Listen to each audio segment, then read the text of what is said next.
धूल से भरी वो कच्ची गली, जिसमें हर सुबह सूरज की पहली किरणों के साथ बच्चों की आवाजें गूंज उठती थीं, उसी गली में एक पतली सी काया वाला लड़का रोज नंगे पांव भागता हुआ दिखता था। नाम था अर्जुन। उम्र मुश्किल से 16 साल, पर आंखों में सपना ऐसा जिसे पूरा करने की जिद पत्थर को भी चीर दे। अर्जुन के पिता रामू किसान थे। मिट्टी से उनका रिश्ता वही था जो अर्जुन का खेल से। खेत की मेड़ पर ही अर्जुन ने पहली बार कबड्डी देखी थी। गांव के कुछ बड़े लड़के खेल रहे थे। अर्जुन दूर से देख रहा था, लेकिन जब एक लड़का चोटिल हुआ और खेलने से मना कर दिया, तो अर्जुन ने खुद को पेश कर दिया। सब हंसने लगे, ए छोटू, तेरे से होगा क्या? लेकिन उस दिन अर्जुन ने जो दांव लगाया, उसने सबको चुप कर दिया। गांव में सुविधाएं नाम मात्र थीं।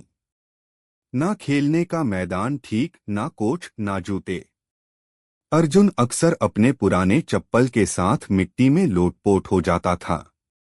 माँ कई बार डांटती, ये खेल से पेट नहीं भरता अर्जुन, लेकिन अर्जुन चुपचाप सुनता और अगले दिन फिर मिट्टी में कूद पड़ता। स्कूल के मास्टर जी को अर्जुन की मेहनत दिखती थी।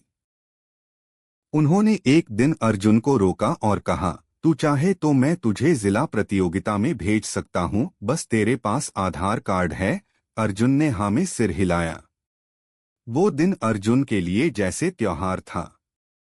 पहली बार वो गांव से बाहर निकला था, एक बस में बैठकर। जिला स्तर की प्रतियोगिता में अर्जुन के पास ना टीम थी, ना अनुभव, लेकिन उसमें जो जुनून था, उसने बड़े बड़े खिलाड़ियों को हैरान कर दिया। मिट्टी से खेलना सीखने वाले अर्जुन ने वहां की मैट को भी जीत लिया। उसने अकेले दम पर अपनी टीम को फाइनल में पहुंचाया, और जब जीत मिली तो उसकी आंखों में आंसू थे। ये आंसू उसकी मिट्टी के थे। विजय के बाद अर्जुन को एक कोच ने नोटिस किया। कोच श्रीकांत वर्मा, जो राज्य स्तर पर खिलाड़ियों को ट्रेन करते थे।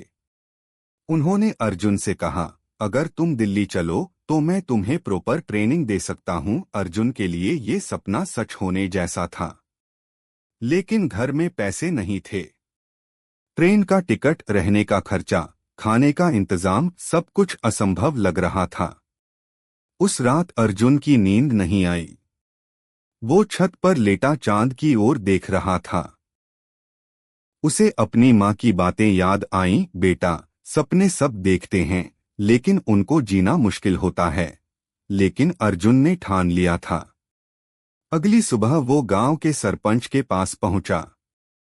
सरपंच ने उसकी बात सुनी, थोड़ी देर सोचा और फिर कहा, अगर तू सच में मेहनत करेगा तो मैं पंचायत से तुझे 1000 रुपए की मदद कर सकता हूं। अर्जुन की आंखों में चमक आ गई। गांव के कुछ और लोगों ने भी थोड़ी थोड़ी मदद की। माँ ने अपने पुराने गहने निकाल दिए। वो जानती थी अर्जुन की जिद हवा में नहीं थी। और आखिरकार अर्जुन दिल्ली पहुंचा।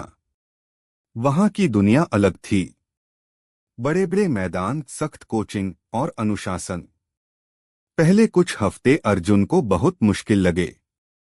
वो सबके सामने छोटा महसूस करता था, लेकिन धीरे धीरे उसने खुद को साबित किया। हर सुबह 5 बजे उठना, 5:30 से वार्म अप, 7 बजे तक दौड़, फिर तकनीकी अभ्यास, ये अर्जुन की दिनचर्या बन गई। उसकी एक ही ताकत थी, मिट्टी में खेला हुआ अनुभव। जब दूसरों के पैर थक जाते, अर्जुन दौड़ता रहता। जब बाकी खिलाड़ी ब्रेक लेते, अर्जुन छाया में कसरत करता। 6 महीने बीते। अर्जुन अब राज्य स्तर के टूर्नामेंट के लिए तैयार था। कोच वर्मा ने उसका नाम भेजा और कहा, अगर तुम इस बार जीत गए तो नेशनल टीम में तुम्हारा सिलेक्शन हो सकता है। राज्य टूर्नामेंट में अर्जुन की टीम कमजोर मानी जा रही थी। विरोधी टीम में इंटरनेशनल खिलाड़ी थे। पहले मैच में अर्जुन ने एक शानदार रेड डाली, 3 पॉइंट्स लिए। अगले मैच में भी उसने विपक्षी कैप्टन को आउट किया। धीरे धीरे अर्जुन का नाम चर्चा में आने लगा। फाइनल मैच तक आते आते सबकी नजरें अर्जुन पर थीं।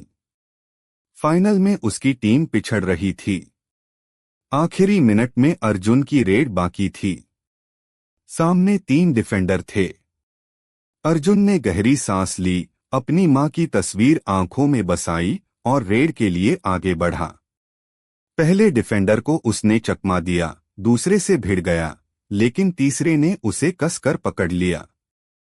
अर्जुन की सांसें फूल गईं, पर तभी उसने पैर उछालकर लाइन छू ली। सब कुछ जैसे ठहर गया। रेफरी ने हाथ उठाया, पॉइंट अर्जुन के नाम। उसकी टीम जीत गई थी। उस दिन अर्जुन को बधाइयों का तांता लग गया। कोच वर्मा ने कहा, अब तू इंडिया के ट्रायल्स के लिए तैयार है। अर्जुन का नाम न्यूज़पेपर में छप गया। गांव में मिठाई बंटी।